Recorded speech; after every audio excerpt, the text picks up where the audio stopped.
ನನ್ನ ಮಗನ ಡೆಲಿವರಿಗೆ ಹೋಗ್ಬಿಟ್ಟಿದ್ಲು. ಡೆಲಿವರಿ ಆಗಿತ್ತು. ಅವಳು ಮೊದಲನೇ ಮಗಳಲ್ವಾ. ನಾನು ಅವತ್ತು ನೈಟ್ ಶಿಫ್ಟು ತುಂಬ ಯಾಕೋ ನಿದ್ದೆ ಬಂದ್ಬಿಡ್ತು. ಬೆಳಿಗ್ಗೆಯಿಂದ ಮಲಗಿಬಿಟ್ಟಿದ್ದೀನಿ. ಸೊ ಎದ್ದು ನೋಡ್ತೀನಿ ರಾತ್ರಿ 8 ಗಂಟೆ ಆಗಿದೆ. ಇವಳು ಬಂದಿಲ್ಲ ಮನೆಗೆ.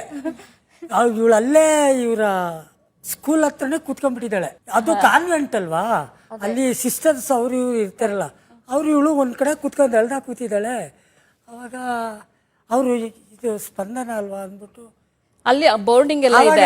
ಬೋರ್ಡಿಂಗ್ ಇದ್ದಿದ್ದವರು ಅವ್ರು ಕರ್ಕೊಂಡು ನಿಮ್ ಮನೆಗ್ ಗೊತ್ತಾ ಪಾಪು ನಿಂಗೆ ಅಂತ ಹೇಳ ಕೇಳಿದಕ್ಕೆ ಹ್ಞೂ ಅಂತ ಅಂದಿದ್ದಕ್ಕೆ ಅದೇ ಒಂದೇ ರೋಡು. ಅವ್ರೇನ್ ಮಾಡಿದ್ದಾರೆ ನಮ್ಗೆ ಹೇಳಿಲ್ಲ. ನಾನು ಲಾಕ್ ಮಾಡ್ಕೊಂಡ್ ಮಲಗ್ಬಿಟ್ಟಿದ್ದೀನಿ ಡೋರು. ರಾತ್ರಿ 10 ಗಂಟೆ ಆಗೈತೆ. ಎಲ್ಲ ಲಾಸ್ಟಲ್ಲಿ ಎದ್ದು ನೋಡ್ತೀನಿ, ಮಗಳು ಬಂದಿಲ್ಲ, ಎಲ್ಲಿ ಫುಲ್ ಗಾಬರಿ ಆಗೋಯ್ತು.